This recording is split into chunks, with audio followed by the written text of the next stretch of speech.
भागीदारी दस्तक, भारत की आवाज। शहाजी महाराजांना विज्ञानाचे प्रयोग सगळे माहीत होते. मी आधी सांगितलं 178 लोक त्यांच्याकडे. रायगडचं बांधकाम केलं तेव्हा इंजिनिअरिंग नावाचं क्षेत्र आणि रायगडचं बांधकाम जर तुम्ही एकमेकाला लावून पाहिलं तर इतक्या दिवस काय टिकतं? नौका द्यायला तयार नाहीत, बांधायला तयार नाहीत, पोर्तुगीज लोक तयार नाहीत. पोर्तुगीजांचे सगळे लोक पळवून लावलेले आहेत मारहाण करून, तरीही नौका आरमार शिवरायांनी उभं केलेलं आहे. शिवरायांचा विचार, शिवरायांची कृती विज्ञान आणि तंत्रज्ञानाला अव्वल दर्जाची किंमत देणारी होती. अव्वल दर्जाची किंमत. तुम्ही म्हणाले कुठले उदाहरण आहे? विज्ञान आणि तंत्रज्ञान आधुनिक आहे, त्या काळात तर विज्ञान नाही, तंत्रज्ञान नाही. हा आपला एक अज्ञानाचा भाग आहे. याचं कारण पहिली रिव्होल्यूशन, सायंटिफिक रिव्होल्यूशन शिवरायांच्या आधीच होऊन गेलेली आहे. त्याच्यानंतर नंबर 2, शिवरायांच्या आधीच विजयवाड्याच्या राजाने आरमार उभं केलेलं होतं, विज्ञानावरती आधारित उभं केलेलं होतं. शहाजी महाराजांना विज्ञानाचे प्रयोग सगळे माहीत होते. मी आधी सांगितलं 178 लोक त्यांच्याकडे. या प्रयोगांपैकी अनेक प्रयोग शिवरायांनी आपल्या दरबारामध्ये आणि आपल्या प्रशासनामध्ये, आपल्या लष्करी प्रशासनात राबवले. त्याची फक्त ओझरती वरवरची उदाहरणं तुम्ही पहा, तुम्हाला लगेच कळायला लागेल. रायगडचं बांधकाम केलं तेव्हा इंजिनिअरिंग नावाचं क्षेत्र आणि रायगडचं बांधकाम जर तुम्ही एकमेकाला लावून पाहिलं तर इतक्या दिवस काय टिकतं? ही फुशारकीची गोष्ट मला काय देणं केलं नाही. मुद्दा त्यातला हा आहे की एवढं मोठ्या बांधकाम करण्याबद्दलचं ज्ञान क्रिएट केलं का नाही विज्ञानाचं बांधकाम क्षेत्रातलं. नंबर 2, दुसरा मुद्दा आहे नौका द्यायला तयार नाहीत, बांधायला तयार नाहीत, पोर्तुगीज लोक तयार नाहीत. पोर्तुगीजांचे सगळे लोक पळवून लावलेले आहेत मारहाण करून, तरीही नौका आरमार शिवरायांनी उभं केलेलं आहे. मरीन बद्दलचा प्रयोग हा अत्यंत महत्वपूर्ण वैज्ञानिक प्रयोग आहे. तो प्रयोग काय सिंपल स्वरूपाचा नाही. तिसरा प्रयोग जो आहे तो मुद्दाम मी मागे ठेवला कारण सगळेच ते लोक सांगतात, शेतीबद्दलचे प्रयोग. शेतीतले प्रयोग टोटली वैज्ञानिक होते. तुम्हाला काय वैज्ञानिक त्यात होतं? पहिला मुद्दा आहे ज्याच्यामध्ये साध्या पुस्तकांमध्ये सुद्धा लिहून ठेवलेला आहे, तो म्हणजे 1630च्या दुष्काळाने पेरण्यासाठी बी सुद्धा शिल्लक ठेवलं नव्हतं. या बियाण्यापासून शोध घ्यायचा होता आणि त्या बियाण्यापासून सगळा शोध घेऊन शेतकऱ्यांना नव्याने उभा करायचं होतं. दुसरी गोष्ट, त्या शेतकऱ्याला बियाणं देऊन उपयोग नव्हता, त्याला पाणी पण पाहिजे होतं. पाण्यासाठी छोटी छोटी धरणं बांधण्याचा प्रयत्न झाला आणि आजही त्याची उदाहरणं उपलब्ध आहेत. आणि तिकडं कर्नाटकमध्ये शहाजी महाराजांच्या नावाने शहाजी तोटा नावाचं गाव आहे, तिथं पण एक प्रयोग आधी केला गेला होता.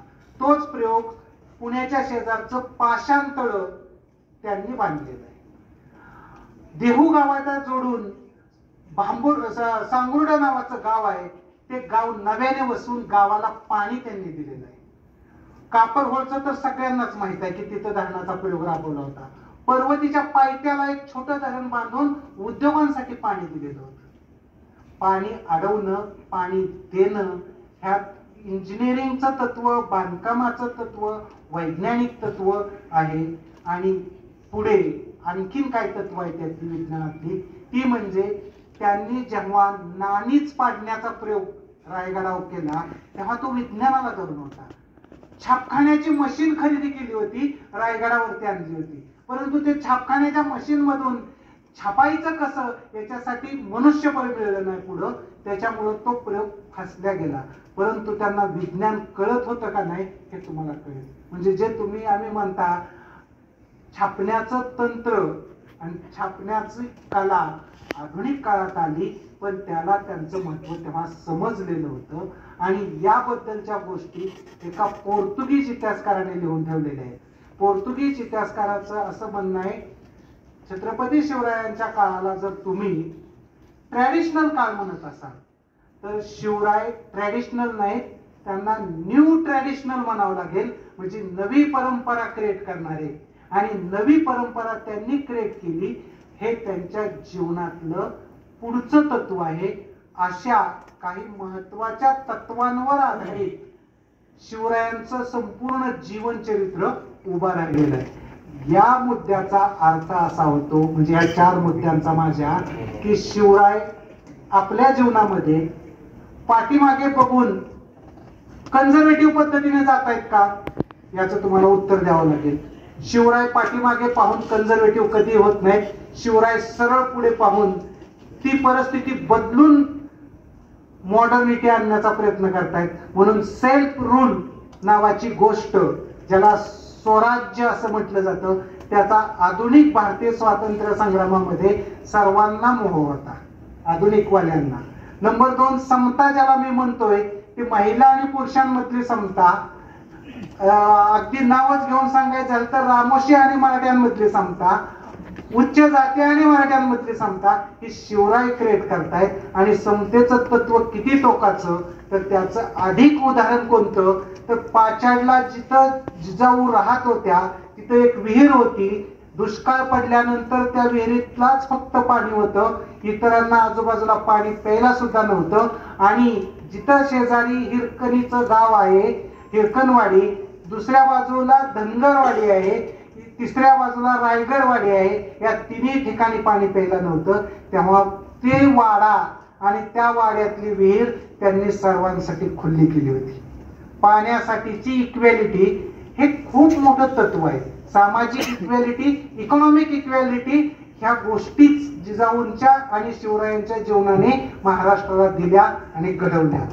म्हणून शिवरायांचं जीवन चरित्र हे मूल्यात्मक चरित्र आहे. घटनांचा गौरव करणारं चरित्र नाही, घटनांची समीक्षा करणारं चरित्र आहे. आणि ते पुन्हा समजून कसं घ्यावं, तर प्रत्येकाने असं घेतलं पाहिजे. मी शिवरायांचं चरित्र असं समजून घेईल की कमीत कमी त्याला कन्झर्वेटिव्ह रंग तरी येणार नाही. जर आला तर तो माझं जीवन सुखकर करणारा येईल, माझा समाज प्रगतिशील करणारा येईल, आणि माझ्या राष्ट्राला त्यातून काहीतरी नवं तत्व मिळेल की ज्या तत्वाच्या आधारे माझं देश, माझं राष्ट्र, माझं राज्य जास्त प्रगतिशील होईल. म्हणून शिवराय परिवर्तनवादी आहेत आणि परिवर्तनवाद हेच त्यांच्या जीवनाचं तत्वज्ञान आहे. एवढंच मला फक्त या व्याख्यानातून सांगायचं होतं. हे आपण शांत चित्ताने ऐकून घेतल्याबद्दल मी तुम्हा सर्वांचे आभार मानतो. चैनल को बचाना चाहते हो तो सब्सक्राइब, लाइक, शेयर करें.